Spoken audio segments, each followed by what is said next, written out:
अस्सलाम वालेकुम वीरो भराओ सजनों बड़ियो छोटियो बेलियो। उम्मीद है खुशबाश हो गए, अल्लाह का करम होएगा, अल्लाह तुहाडे सारिਆਂ ਦੇ करम करे। आज नुस्खा पेश करन लगे हाँ बवासीर का। बड़ा वधिया नुस्खा। कचूर 5 तोला, समुंदर जग 5 तोला,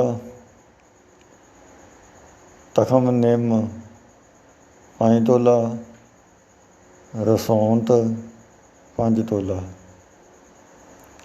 इन्हों जी बरीक करके चंगी तरह पाउडर बना के इस्तेमाल करो।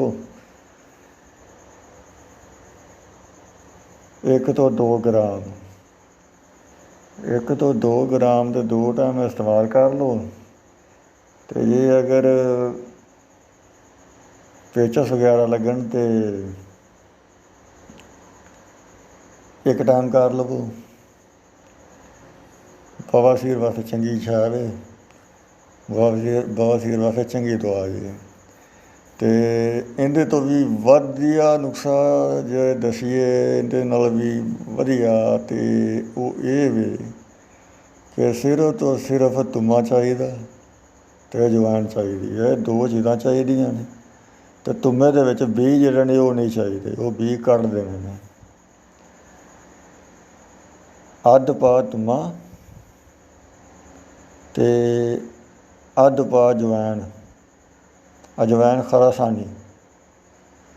अद्ध पा तुम्मा ते अद्ध पा अजवाइन खरासानी। तो तुम्मा जिहड़ा है वो चाहिए बगैर बीआं तो।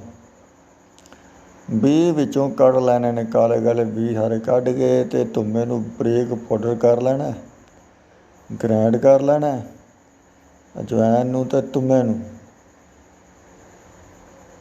ते गर्म दुध दे नाल 1 ग्राम काफ़ी है। गर्म पानी ले लो, गर्म दुध ले लो, 1 ग्राम काफ़ी है। उस वक्त इस्तेमाल करनी है कि तुहाडे कोल 4 घंटे,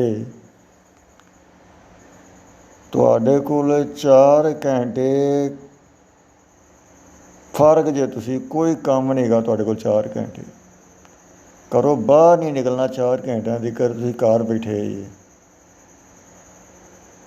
ये तुम्हे वाला नुस्खा जिहड़ा है उस वक्त इस्तेमाल करना है जो तुसी बिल्कुल वेले या 4 घंटे तक तुसां घरों बाहर नहीं निकलना, किते नहीं जाना।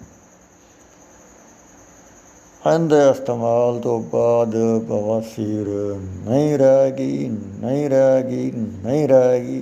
कब्ज़ तो रहेगी नहीं ना, कब्ज़ नुस्खा ही है कब्ज़ का, कब्ज़ तो रहेगी नहीं। तो बवासीर जी है वह भी खत्म हो जाएगी, वो भी नहीं रहेगी। तो इस्तेमाल करो तो दुआवां च याद करो। अल्लाह तुहानूं खुश रखे, बाश रखे तो सेहतयाब रखे।